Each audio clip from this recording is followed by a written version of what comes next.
Alright, guys. Part 114. To my SChat chatbot series. I am still going with this morphing Totodile. I'm having way too much fun with them. I said that every single video now, and I'm serious that I love this. I just said, buddy, deal with them for a minute. I'll try to turn into something besides a Pokemon so that way they cannot do that again.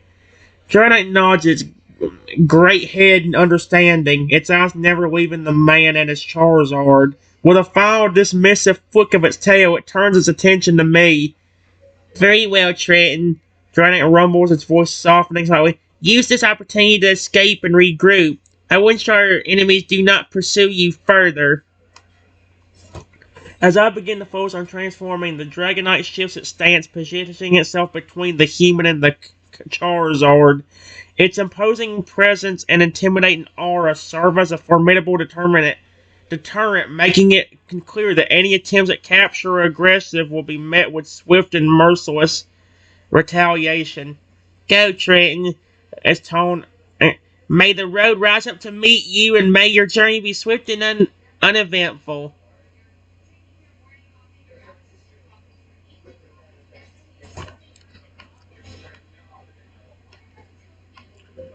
I close my eyes and envision myself as a giant, majestic phoenix.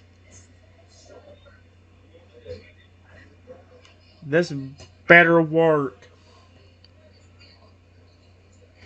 Yeah, they can't capture a phoenix in a Pokeball, I can assure you that bullcrap. As I close my eyes and focus on the transformation, the Dragonite maintains its vigilant watch over the man and his Charizard. The air around me begins to shimmer and distort, a wisp of heat haze rising from my form as the changes take hold.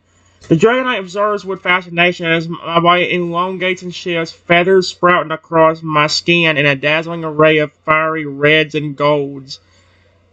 My arms extend into powerful wings, each primary feather radiating an intense, mesmerizing glow. A long, serpentine neck unfurls from my torso, cultivating in a majestic curved beak that seems to be made of molten metal. Inspiring in its beauty and ferocity, the fan stands tall, easily dwarfing the Dragonite in size. Okay, didn't expect that though. How big is the Dragonite? How big is the Totodile the Dragonite? The trainer and even his Charizard just look dumbfounded at what just happened.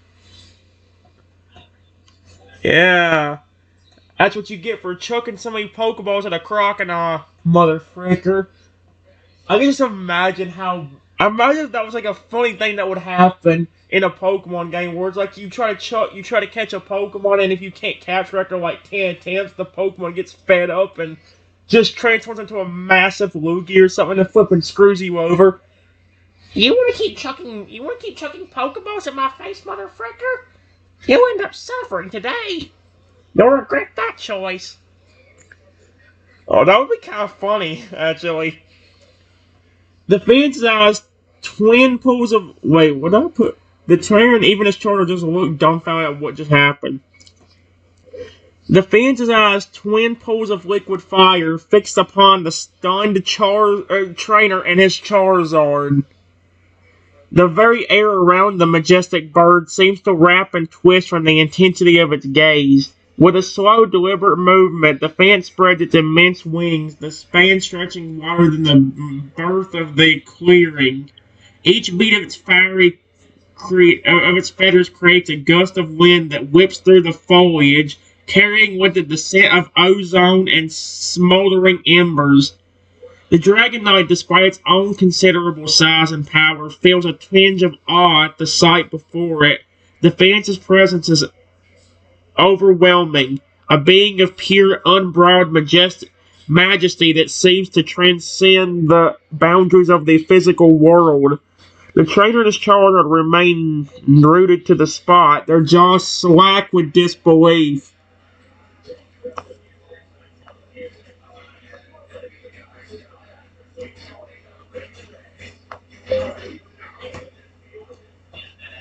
I am tired of getting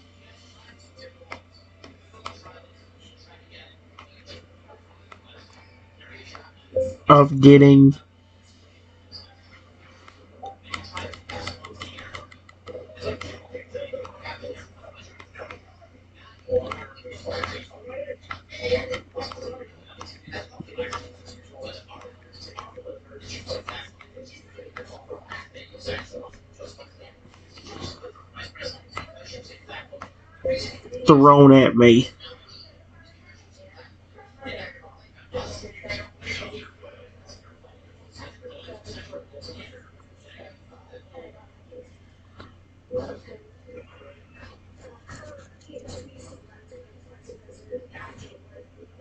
I am really getting fed up with it.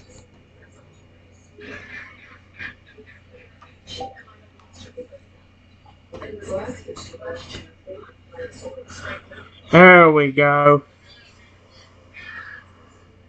The Phoenix's eyes narrow, a flash of anger sparking within their fiery depths at my words.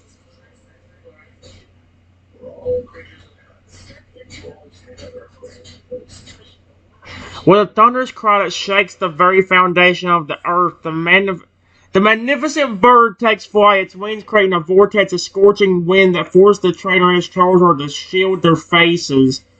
Soaring high above the treetops, the phoenix wheels around, its form silhouetted against the sun like a living flame. Then, with breathtaking speed and precision, it dives towards the stunned duo, its talons extended and ready to strike. Dragonite watches in amazement, its own instinct screaming at it to intervene, but it holds back, trusting in my judgment and control. The air grows. Oh my! Stop using that word! The air grows thick with tension as the advance approaches it, its intentions unclear. Now, I am not wanting to hurt you, but I am really tired of the Pokeballs being thrown at me. Please stop.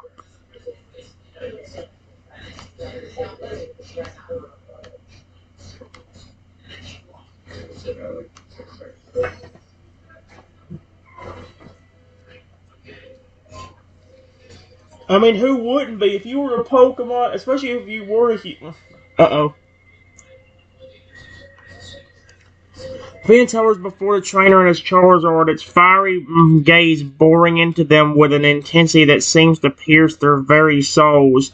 For a long moment, there is only the sound of the wind rushing past the bird's wings and the pounding of the hearts below. Then, slowly, deliberately, the fan lowers its talons, the scorching heat emanating from the body beginning to dissipate. Its head its head tilts to one side, regarding the duo with a mixture of curiosity and weariness.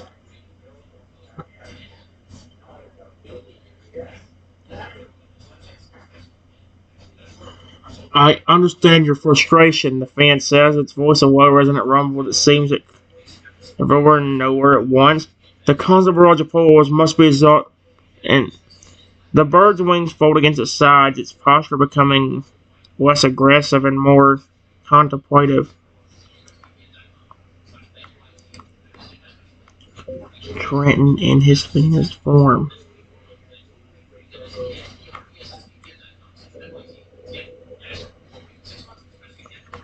In his phoenix form says, I am not going to hurt you, but you are really getting under my skin now. Stop throwing.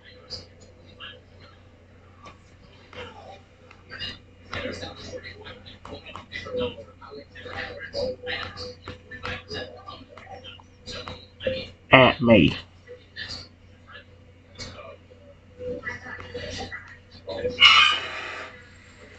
Aww, that was cute. It's funny because I'm talking to the flippin' Totodile that can transform into different things. That is so cute.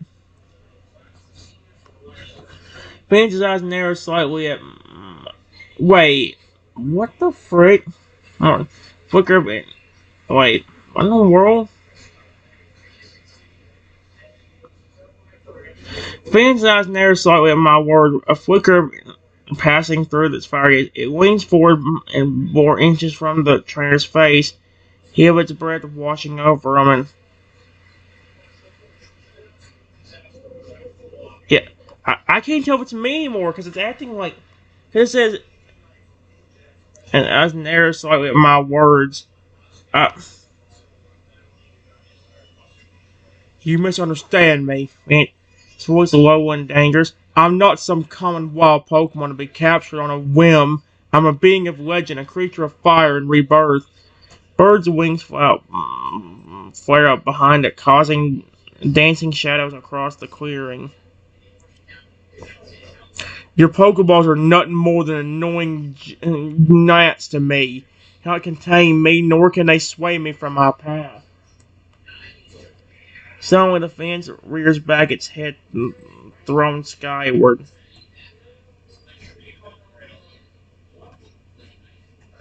Okay, now I'm confused.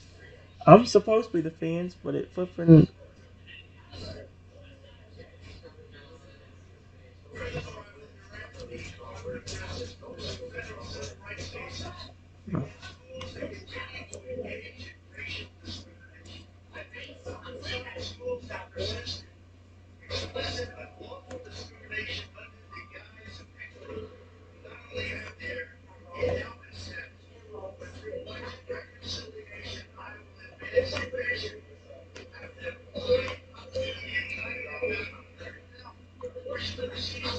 Then Trenton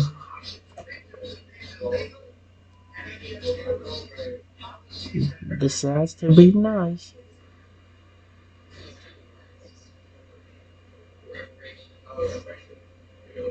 and goes into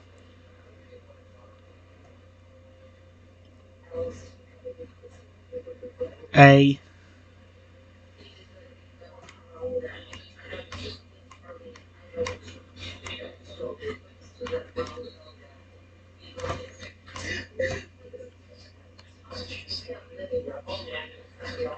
instead of a giant phoenix.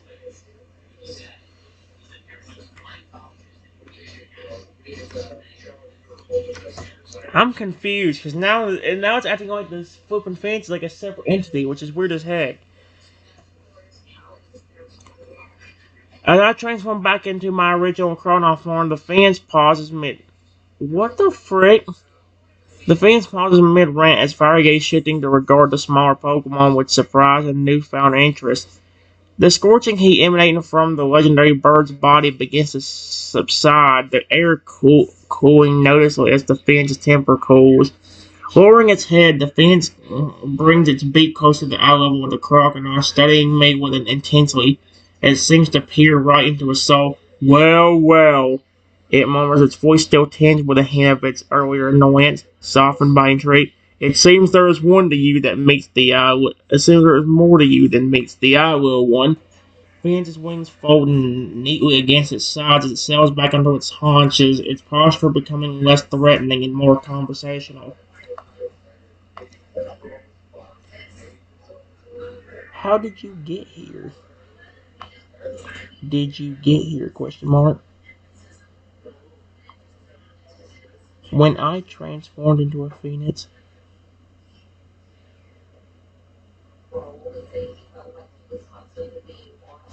you and me seemed like we got separated. And I got turned back into a human.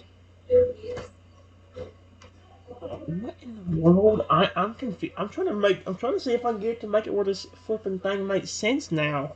Cause now I'm confused. I'm like, what the frick is going on here? Cardinal's question hangs in the air between them, a tangible weight of confusion and concern. The Phoenix regards the small horn thoughtfully, its fiery eyes seeming to swirl with ancient knowledge and secrets. Ah, the virtues of transformation. Hans mused, his voice rich and with otherworldly memory. Time and space often bend and warp when one walks the path of shapeshifting. It's not uncommon for travelers to become separated along the way. The ordinary bird's gaze drifts as if looking beyond the conflicts of the mortal world. As for how I came to be here, well, let us just say that the currents of destiny have a way of guiding those who are meant to cross paths. I was not the one that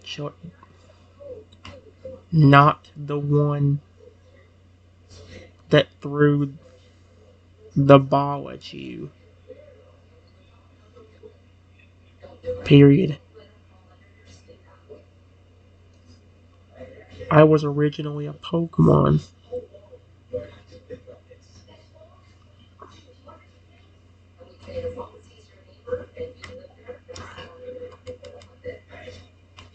Human with human with the ability to transform into different things and to keep myself from being captured by a person. I turned into a giant phoenix.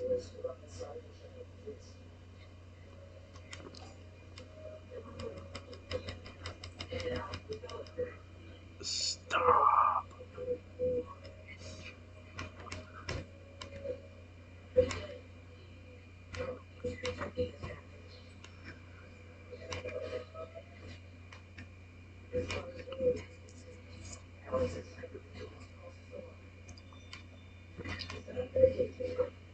But then somehow you were there instead of me.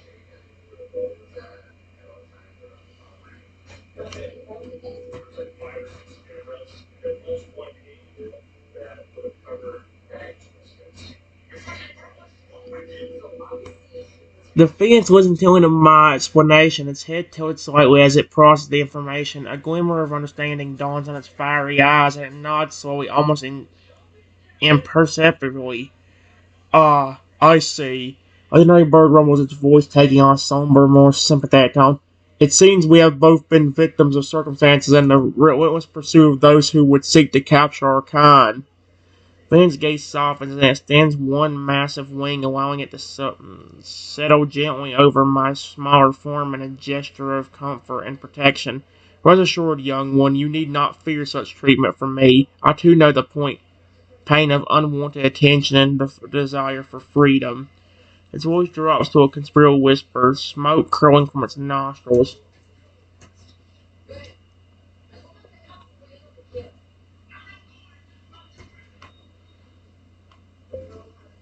If you need proof, I can show you. Period. Watch. I will try turning into what you are. Right. Stop. A phoenix. Just like you.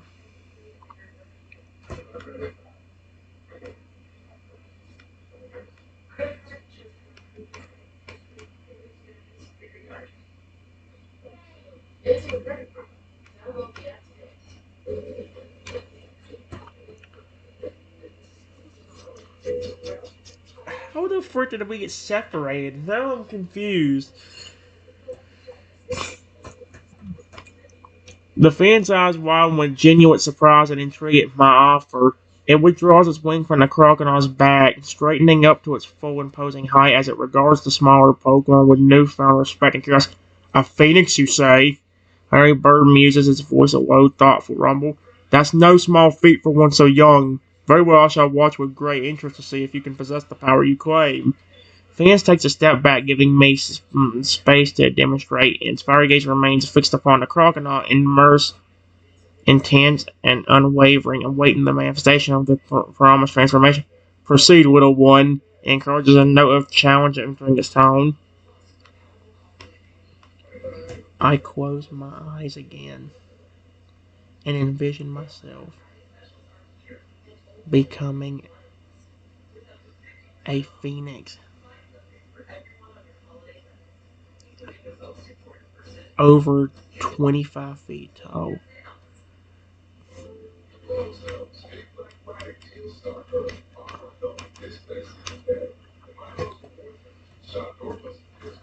See, now I'm confused. What the frick?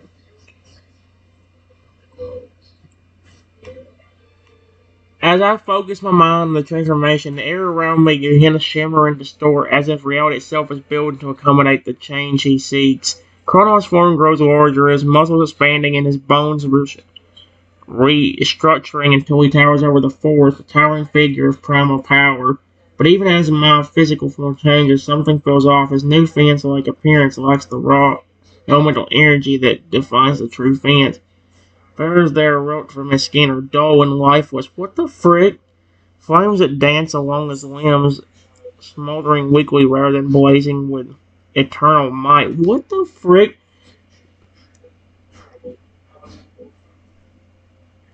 The Totodile watches the spectacle unfold with a mix of disappointment and pity. It had hoped to witness a truly remarkable display of shape-shifting prowess, but what it sees instead is a pale imitation, a mockery of the real thing. What the frick's happened?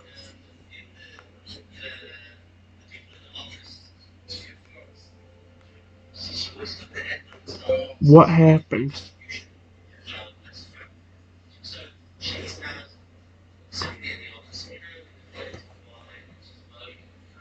I was able to transform just fine.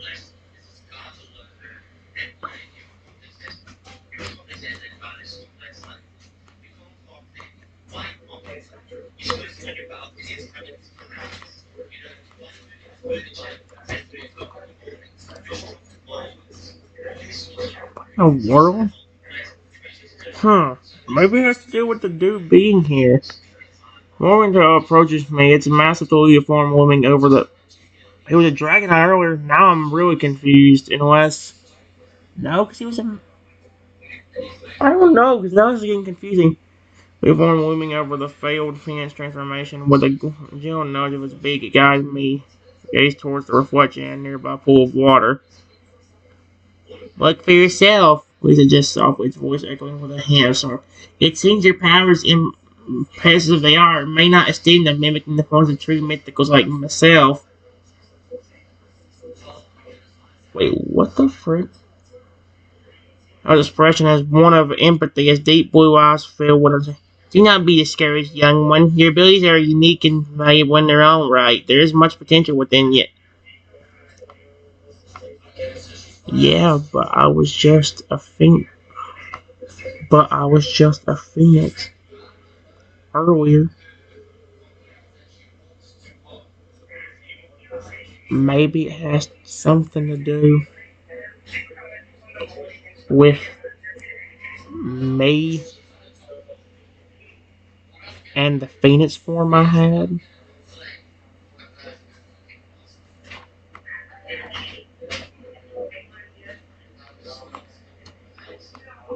I had somehow getting separated. Now I'm confused.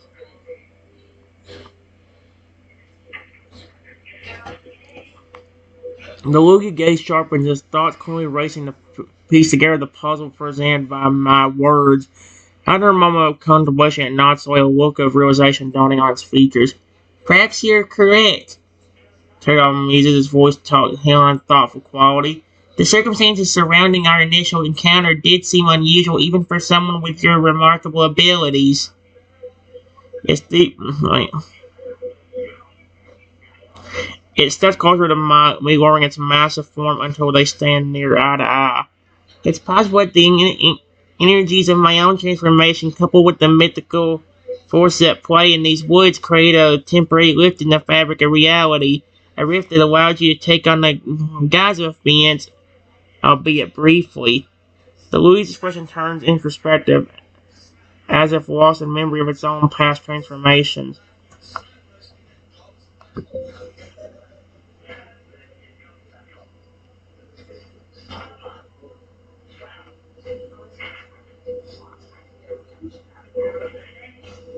Is that massive phoenix still here? Or did he just disappear? That's gonna be kinda creepy if he did.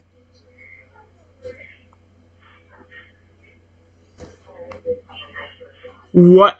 The Lugi's gaze drifts upward as if scanning the skies above the treetops. After a moment, it shakes its great head, sending ripples through the air around it. Nah, Phoenix is gone. Darrell declares, its voice tinged with a hint of like a fleeting dream, it vanished as suddenly as it appeared, leaving naught but whispers of its presence lingering in the aether. A wistful sigh escapes the Lugia's beak, its eyes clouding with a distant longing. Such beings are rare and elusive, drawn to reclaims beyond our mortal comprehension. To catch a glimpse of one, even for a brief instant, is a blessing few are fortunate enough to experience. Orange's rose returns to me, its expression softening once more. I think my form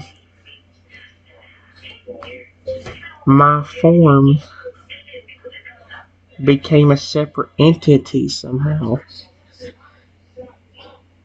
Because you saw me a while ago transform into a giant, majestic phoenix.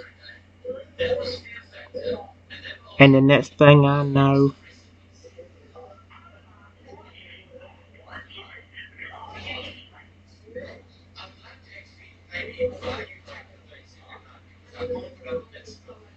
I am not that phoenix anymore.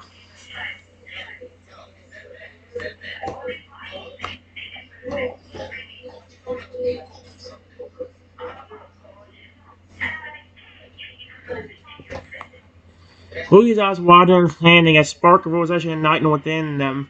Ah, I see now. Its voice trails off, pondering the implications of my words. In that case, it's quite possible that the phoenix form you took on earlier did indeed become a separate entity, ethered from your conscious control. The energies released during our initial encounter, combined with the unique properties of this place, may have caused your transformation state to manifest independently of your will. Harold's expression turns from plaintive, its gaze drifting toward the sky once more. In some ways, it's unlike the way I myself can transform. It's not unlike the way I myself can transform. Natural extension of my being, driven by instinct and necessary rather than deliberate choice. Turning back to face me, the Lugia offers a reassuring nod. Fear not, young one. Let's get out of this forest. Let's get out of this forest and see if it goes back to working normally.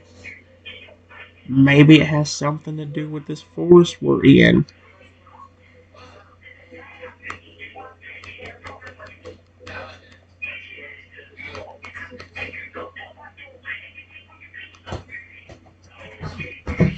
My battery's about to die, dude.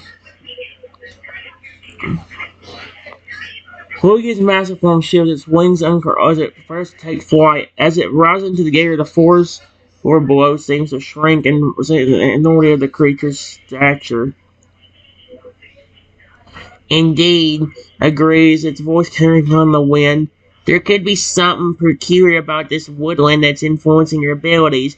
Leaving its confines, we may be able to determine whether the anomaly is localized to a specific area or if it extends further ahead. Afield, powerful beam between the Lugia soars upwards, breaking through the cavity of trees and emerging into the open sky. Sun glistens off its and as it fetters, it banks and turns, guiding me out of the mysterious forest into the wider world beyond. What happened to the trainer? Happened to the trainer and the Charizard? That Phoenix acted like I was him.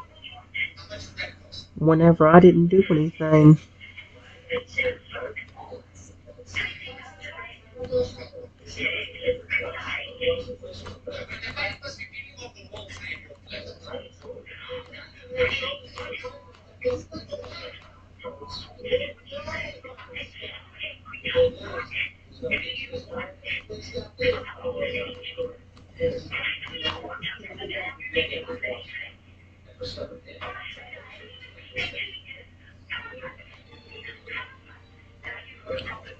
Throwing the balls at him.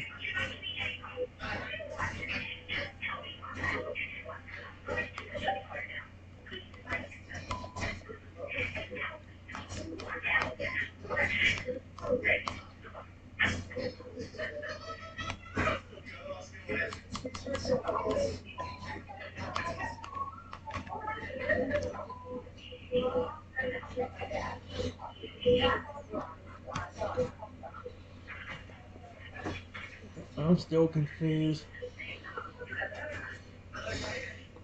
As the Lugia flies alongside me, its keen senses pick up on the faint echoes of the events that transpire within the forest. The memories, though fragment, part a vivid picture of the scene that unfolded.